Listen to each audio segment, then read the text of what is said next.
میسر ہے نہ ہمیں قبر میسر ہے. کہیں پر بیٹیوں کی لٹتی ہوئی آبرو ہے, کہیں پر نوجوان خواتین کا جوانی میں بیوہ ہو جانا ہے, کہیں پر ننھے ننھے معصوم بچوں کا ماں کی گود کے اندر کاٹ دیا جانا, تڑپا دیا جانا, ماؤں کی گود کو سونی سونی کر دیا جانا. گویا کہ آج بھی شہربانوں کی طرح کسی عسکر سے کسی ماں کی گود پھر خالی ہوتی نظر آ رہی ہے. آج پھر کسی قاسم کی جوانی لٹتی بھی نظر آ رہی ہے. اللہ اکبر. ان تباہ کن حالات کے اندر ہم نوجوان یہ سوچتے ہیں یہ کیوں ہو رہا ہے, ہم حق پر ہیں, اس کے باوجود بھی یہ کیوں ہو رہا ہے. اللہ اکبر. کہیں پر مکانات توڑے جا رہے ہیں, کہیں پر اللہ اکبر کیریئر کو تباہ کیا جا رہا ہے, کہیں پر اللہ اکبر عبادت گاہوں کو جو ہے وہ بری نظر سے دیکھا جا رہا ہے, کہیں پر ایجوکیٹڈ جوانوں کو اللہ اکبر نشانے پر رکھا جا رہا ہے. میرے آقا صلی اللہ علیہ وآلہ وسلم کے دیوانوں, ایسے حالات کے اندر ہم سوچتے ہیں کہ یہ کیوں ہے اور اس کے وجوہات کیا ہیں. ساری تباہی کے معاملات اور مرثیے, کوئی مرثیہ لکھ رہا ہے, کوئی مرثیہ پڑھ رہا ہے. بڑے بڑے مفکرین, بڑے بڑے مصنفین, بڑے بڑے محررین جو ہے اپنی افکار و نظریات کو درد بھرے پیرائی کے اندر جو ہے وہ کوئی جو ہے اللہ اکبر اخبار میں چھاپ رہا ہے, کوئی واٹس ایپ پر شائع کر رہا ہے. مگر یاد رکھنا, اگر انسان بیماری کا ڈھنڈورا پیٹتے رہا کہ میں بیمار ہوں, میں بیمار ہوں, میں بیمار ہوں, تو اس کا کبھی علاج نہیں ہو سکتا. پہلی چیز تو یہ, اگر آپ بیماری سے نجات چاہتے ہیں تو آپ کو یہ چاہیے کہ پہلے آپ معلوم کریں کہ آپ کو بیماری کیا ہے, اور اس کے بعد پھر آپ کو یہ معلوم کرنا ہوگا اس بیماری کا علاج کیا ہے, اس کی دوا کیا ہے. بیماری معلوم کرو, پھر اس کے بعد اس کا علاج پتا کرو, اور جب دو چیزیں پتا چل جائے تو پھر اس کا علاج کرنے کی کوشش کرو. بیماری تو ہمیں پتا چل گئی, ٹوٹتے ہوئے مکانات, لٹتی ہوئی جوانی, لٹتی ہوئی آبرو, مردہ ہوتی ہوئی بہنیں, یہ سارے حالات, اور ننھے ننھے بچوں کا ماؤں کی گود میں دم توڑنا, نسل کشی کے حوالے سے اسلام دشمن طاقتوں کا پلان بنانا, یہ کسی ایک ملک کی بات نہیں کر رہا ہوں, یہ پوری دنیا کے حالات ہیں. کہیں کم ہیں, کہیں زیادہ ہیں. اللہ کے قرآن سے پوچھو یہ مصیبتیں کیوں آتی ہے, تو قرآن کہتا ہے وَمَا أَصَابَكُم مِّن مُّصِيبَةٍ فَبِمَا كَسَبَتْ أَيْدِيكُمْ. میرا اللہ قرآن میں فرماتا ہے کہ تم پر جو مصیبت آتی ہے وہ تمہارے گناہوں کے سبب سے آتی ہے. یعنی جب تم جرائم کرتے ہو, جب تم گناہ کرتے ہو, جب تم اللہ کی نافرمانی کرتے ہو تو اللہ تمہیں مصیبت میں گرفتار کر دیتا ہے. اے میری قوم کے جوانوں, اگر اپنی قوم کو تباہی سے بچانا ہے, اپنی قوم کو بربادی سے بچانا ہے, اپنی قوم کو مشکلات سے بچانا ہے, تو گناہوں سے اپنے رشتے کو توڑ لو, گناہوں سے ہجرت کر جاؤ, گناہوں سے سچی توبہ کر لو. کیونکہ میرا اللہ قرآن میں فرماتا ہے جب قرآن کو مان کر مسلمان ہو اور قرآن پر ایمان لا کر کے ایمان والے کہلاتے ہو, تو آپ مجھے بتاؤ, اللہ اکبر, قرآن کہہ چکا کہ جو بھی تم پر مصیبت آتی ہے وہ تمہارے گناہوں کے سبب سے آتی ہے. اس کی تفسیر میں آیا ہے, اللہ کے رسول صلی اللہ علیہ وآلہ وسلم فرماتے ہیں کہ مسلمان کو کانٹا بھی نہیں چبھتا مگر اس کے گناہ کی وجہ سے چبھتا ہے. یعنی اگر مسلمان گناہ کرنا چھوڑ دے تو اس کو کبھی کانٹا بھی نہیں چبھے گا. آئیے میں آپ کو بتاؤں قتل عام کیوں ہوتا ہے, شکستیں کیوں ہوتی ہے, تباہی کیوں ہوتی ہے. اب بہت توجہ کے ساتھ سننا, اس لیے کہ گفتگو زیادہ دیر شاید نہ ہو سکے, کیونکہ ابھی قبلہ امیر محترم کی آمد ہوگی, ہم اپنی گفتگو مکمل کریں گے. میں اپنی بہنوں کی بھی توجہ چاہتا ہوں. اللہ اکبر. دیکھو رسول اللہ صلی اللہ علیہ وآلہ وسلم جس دور میں دنیا میں تشریف لائے, اور پھر اللہ نے ان کو جو پاک اصحاب عطا فرمائے. تھوڑا غور کرنا, میں بہت بڑی مثال آپ کے سامنے رکھنے جا رہا ہوں. اس مثال کو سامنے رکھ کر پھر اس کٹھیرے میں ہم اپنے آپ کو کھڑا کر کے دیکھیں کہ ہم کہاں ہیں اور ہماری تباہی کس طریقے سے ہو رہی ہے اور کیوں ہو رہی ہے, اس کی وجہ کیا ہے. یاد رکھنا, اگر آپ بھیڑ اکٹھا کرنے کے لیے آئے ہیں تو سنی دعوت اسلامی کا مقصد سروں کو اکٹھا کرنا نہیں ہے, بلکہ یہاں سے کچھ پیغام لے کر کے جاؤ, یہاں سے اپنے آپ کو تبدیل کر کے جاؤ. اللہ اکبر. میرے آقا صلی اللہ علیہ وآلہ وسلم کے دیوانوں, دیکھو انسان جیسا ہوتا ہے اس کو ویسے ہی زمانے میں پیدا کیا جاتا ہے, اور اس کے بعد پھر اس کو وہ جیسا ہوتا ہے اس کو ویسے ہی دوست دیے جاتے ہیں. اب آپ دیکھیں, اللہ تبارک و تعالیٰ نے سب سے بہترین زمانے میں سب سے بہترین ہستی کو یعنی محمد الرسول اللہ کو پیدا فرمایا. حضور کے زمانے سے بہتر کوئی زمانہ نہیں, تو سب سے بہترین ہستی کو سب سے بہترین زمانے میں پیدا کیا, اور پھر سب سے بہترین اصحاب اگر کسی کو عطا کیے تو محمد الرسول اللہ کو عطا کیے. کسی نبی کو وہ اصحاب نہیں دیے جو اصحاب اللہ نے مصطفیٰ جان رحمت کو عطا فرمایا. اب ہم یہ کہہ سکتے ہیں کہ جیسے پوری مخلوق کے اندر ہمارے نبی بے مثل بے مثال ہے, ویسے میرے نبی کے صحابی ہر ایک کے صحابہ میں بے مثل بے مثال ہے. نعرہ تکبیر, نعرہ رسالت. علماء اہل سنت, علماء اہل سنت, سید امیر القادری صاحب. اس تمہید کو آپ اپنی نگاہ میں اور اپنے ذہن میں رکھنا, آگے آپ کو بات سمجھ میں آئے گی میں کہنا کیا چاہتا ہوں. اللہ کے رسول کے اصحاب ہر ایک کے ساتھیوں میں بے مثل بے مثال. اگر روئے زمین پر آپ کو کسی کے متعلق کہنا ہے کہ یہ شخص جہنم سے بچا ہوا ہے, جہنم سے محفوظ ہے, اگر کسی کے بارے میں آپ کہنا چاہتے ہیں تو بے دھڑک یہ بات آپ رسول اللہ کے اصحاب کے بارے میں کہہ دیجئے, کیونکہ میرے نبی نے فرمایا جس نے مجھے ایمان کی حالت میں دیکھا اللہ نے اس پر جہنم کی آگ کو حرام فرما دیا. سبحان اللہ, سبحان اللہ. نعرہ تکبیر, نعرہ رسالت, فیضان مصطفیٰ.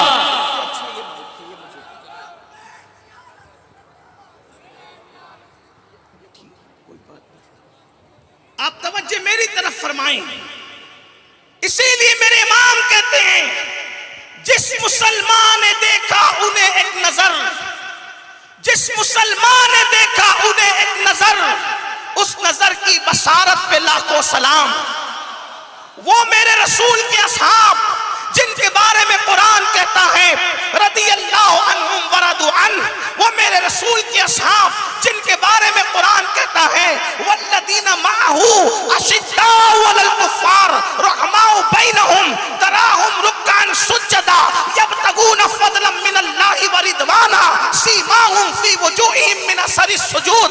جن کے خطبے خود قرآن پڑھتا نظر آتا ہو, اور صرف قرآن نہیں بلکہ قرآن میں اللہ فرماتا ہے یہ میرے نبی کے اصحاب ہیں جن کا ذکر ہم نے توریت میں کیا ہے, انجیل میں کیا ہے, ان کے ڈنکے ہم نے قرآن میں بجائے ہیں. سبحان اللہ. یہ حضور کے اصحاب ہیں, ان جیسا کوئی نہیں, ان جیسا کوئی نہیں, کسی کے ساتھی رسول اللہ کے ساتھیوں کی طرح نہیں.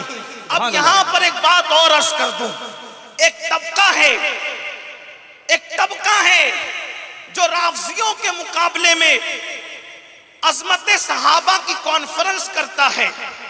حالانکہ روافض سے ہمارا بھی اختلاف ہے اور شدید اختلاف ہے, اور فروع اختلاف نہیں ہے بلکہ عقائد اور ایمان کے متعلق اختلاف ہے, بلکہ بات ایمان اور کفر کی ان سے, ان اختلافات کے ساتھ ہم ان سے دور رہتے ہیں. لیکن ایک طبقہ وہ ہے جو ہم سے اختلاف کرتا ہے, حنفی کہلا کر کے عقائد کے معاملے میں وہ عظمت صحابہ کا جلسہ کرتا ہے, لیکن اپنے اجتماع میں بیٹھ کر مولوی صاحب کہتے ہیں کہ رسول اللہ ہماری طرح تھے, हमारे जैसे थे। और जब इज्तिमा में ये कहता है तो राफियों के रद में उधर वो कहता है कि सहाबा जैसा कोई नहीं हो सकता। हमसे कहता है कि नबी हमारी तरह थे, और उनसे कहता है राफियों से कि सहाबा जैसा कोई नहीं हो सकता। हमने पूछा कि रसूलुल्लाह तो आपकी तरह हुए, लेकिन सहाबा किसी की तरह नहीं और कोई सहाबी की तरह नहीं। तो जरा ये फलसफा हमें समझा दो कि आखिर सहाबा बेमिसाल क्यों हो गए? जब नबी हमारी तरह तो सहाबी हमारी तरह क्यों नहीं? तो वो कहते नहीं नहीं, नबी की तरह जैसे सहाबा की तरह कोई नहीं हो सकता। तो मैंने कहा हाँ बिल्कुल, हमारा भी अकीदा यही है कि गैर सहाबी सहाबी की तरह नहीं हो सकता, बल्कि हम तो खुले खुले दिल से सुन्नी यहाँ तक कहते हैं कोई गौस हो, कुतुब हो, अब्दाल हो, औताद हो, कोई भी मेरे नबी के सहाबी के बराबर हो नहीं सकता। लेकिन हम आपसे पूछते हैं, जब आप नबी को अपनी तरह कहते हो तो सहाबी के बारे में ये क्यों कहते हो कि सहाबी जैसा कोई नहीं? हालांकि हमारा अकीदा भी यही है। तो लेकिन हम आपसे पूछते हैं सहाबी सहाबी बने क्यों? क्या वो नमाज पढ़ते थे इसलिए सहाबी बने? नमाज तो हम भी पढ़ते हैं, हम नमाजी हैं, लेकिन सहाबी नहीं। सहाबा क्या हज की वजह से सहाबी बने? कहा नहीं, हम हाजी हैं, सहाबी नहीं। हम भी सदका खैरात देते हैं, सहाबा भी सदका खैरात देते थे। तो बताओ आखिर सहाबा में हमें बराबरी क्यों नहीं? तो मजबूर होकर के कहना पड़ता है उनको कि सहाबी असल उसको कहते हैं जिसने ईमान की हालत में रसूलुल्लाह का दीदार किया है। हमने कहा बस यही तो बात है कि जो ईमान की हालत में उनका चेहरा देख ले, जब उसकी तरह कोई नहीं हो सकता तो चेहरे वाले की तरह कोई कैसे हो?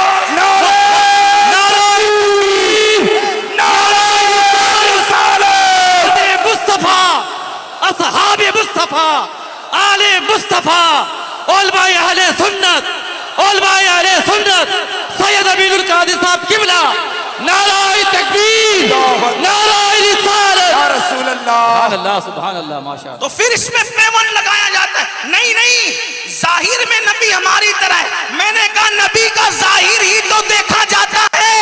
नबी की नाक देखी, नबी की आंख देखी, नबी की जुल्फे देखी, नबी के लबहाए अक़दस देखे, नबी की जबान देखी, नबी का सीना देखा, नबी का जो है वो पैर देखा, नबी का हाथ देखा, नबी का सरापा देखा। अरे जाहिर ही तो देखा, बातिन तक अबू बकर तो क्या जिब्रील की भी रसाई नहीं हो सकती। नाराए तकबीर, नाराए रिसालत, अज़मत मुस्तफा, शान मुस्तफा, सुभान अल्लाह, सुभान। बातिन कौन जान सकता उनका? बल्कि वो तो खुद फरमाते हैं, सिद्दीक़ अकबर से मुखातिब होके कहते हैं, पूरी उम्मत में जो सबसे अफजल है उससे मुखातिब होके कहते हैं, या अबा बकरिन लम यारिफनी हकीकतन गैर रब्बी। ए अबू बकर, मेरी हकीकत को मेरे रब के सिवा कोई नहीं जान सकता। तो उनकी हकीकत को तो कोई जान ही नहीं सकता। जो सहाबी बनता है वो जाहिर देखकर ही बनता है। ईमान की हालत में जिसने उनको देखा वो सहाबी बन गया, मनसबे सहाबियत पे फाइज हो गए और बेमिसल बेमिसाल हो गए। ये बात आपके समझ में आ गई? ये बात आपके समझ में आ गई? तो अगली बात थोड़ी सी और अर्ज कर दूं वजाहत के तौर पर। साथी होने के एतबार से, तवज्जो करना, इसको भी सुनना, साथी होने के एतबार से, सहाबी होने के एतबार से किसी का सहाबी, किसी का साथी रसूलुल्लाह के सहाबी और साथी के बराबर नहीं हो सकता। तो जैसे साथी और सहाबी होने की बुनियाद पे कोई नबी के असहाब की बराबरी नहीं कर सकता, वैसे ही जो नबी के घर वाले हैं तो घर वाला होने के एतबार से कोई नबी के घर वालों की बराबरी नहीं कर सकता, जिन्हें हम अहले बैत कहते हैं। इसलिए कि औरों के घर वाले अलग अलग खून से पैदा होते हैं और नबी के घर वाले रसूलुल्लाह के खून से पैदा। सुभान अल्लाह, सुभान अल्लाह, नाराए रिसालत, खानदान अहले बैत, सुभान अल्लाह। इसीलिए मेरे इमाम कहते हैं, आब तत्हीर से जिसमें पौधे जमे, आब तत्हीर से जिसमें पौधे जमे, उस रियाज़े निजाबत पे लाखों सलाम। और कहते खून खैर और रसूल से है जिन खमीर, खून खैर। खमीर किसको कहते हैं? राजस्थान वालों खमीर कहते हैं जिससे जो चीज बनती है। आपकी बात समझ में आती है? आप लोग अगर शोर की तरफ नहीं और मेरी तरफ देख रहे हैं तो आपको बात समझ में आएगी। खमीर उसको कहते हैं जिससे चीज बनती है। बिस्किट का खमीर उससे बिस्किट बनता है, रोटी का खमीर उससे रोटी बनती है, इसी तरीके से ईंट का खमीर उससे ईंट बनती है, घर का खमीर उससे घर बनता है। तो अहले बैत का खमीर क्या है? तो मेरे इमाम कहते हैं खूने खैरुर रसूल से है जिनका खमीर, खूने खैरुर रसूल से है जिनका खमीर, उनकी पाकीज़ा तीनत पे लाखों सलाम। सुभान अल्लाह, सुभान अल्लाह। हुजूर के खून के क्या कहने, मैं इस पर अभी बात नहीं कर पाऊंगा कि हुजूर के खून का क्या कहना, लेकिन इतना जरूर कहूंगा एक बात एक जुमले में कि हमारा और तुम्हारा खून कोई पिए जानबूझकर तो उसको तौबा करना पड़े, और हमारा कोई खून पी ले जानबूझकर, एक तो तौबा करना पड़े, दूसरा कई बीमारियों का सामना करना पड़े। लेकिन रसूलुल्लाह का खून एक सहाबी ने पी लिया, उसका बैकग्राउंड क्या था अभी वो यहाँ नहीं कहते वरना उन्वान पूरा नहीं हो सकेगा। एक सहाबी ने पी लिया, रसूलुल्लाह ने फरमाया क्या किया तूने? उन्होंने अर्ज किया रसूलुल्लाह मैंने पी लिया। तो रसूलुल्लाह ने तौबा करने का हुक्म नहीं दिया बल्कि क्या फरमाया पता है? ओ फलां तूने मेरा खून पिया है, जा अल्लाह ने तुझ पर जहन्नम की आग को हराम फरमा दिया। सुभान अल्लाह, सुभान अल्लाह। वो सहाबी कहते हैं जिस दिन से रसूलुल्लाह का खून मेरे पेट में आया फिर कभी मुझे पेट की तकलीफ नहीं हुई, कोई ऐसी पेट की बीमारी से मेरा सामना नहीं हुआ। अब पता चला सहाबा भी बेमिसाल, अहले बैत भी बेमिसाल, इसीलिए अल्लाह ने हम सुन्नियों के हाथ में दोनों का दामन अता किया है। इसीलिए मेरे इमाम कहते हैं अहले सुन्नत का है बेड़ा पार, असहाबे हुजूर नज्म है और नाव है, इतरत रसूलुल्लाह की। अब वो जो मुकद्दमा रखना है आपकी अदालत में, आपके सामने, आपके दरवाजे दिल पर जो अपने दिल का दर्द रखना है वो ये है, आपने समझ लिया कि अंबिया के बाद इंसानों की जमात में सहाबा का मर्तबा क्या है, सहाबा किराम का मकाम क्या है। अल्लाह अकबर। बाज़ रिवायतों में आता है अगर सहाबी मुट्ठी भर जौ दे और गैर सहाबी ओहद पहाड़ के बराबर सोना खैरात करे तो दोनों इक्वल नहीं हो सकता, दोनों बराबर नहीं हो सकता। इस तरह की बेशुमार हदीसें हैं, उसकी तशरीहात भी हैं, लेकिन अल्लाह अकबर। अब आओ जरा देखो मैदान ओहद है, ओहद के मैदान में मुकद्दमा क्या है?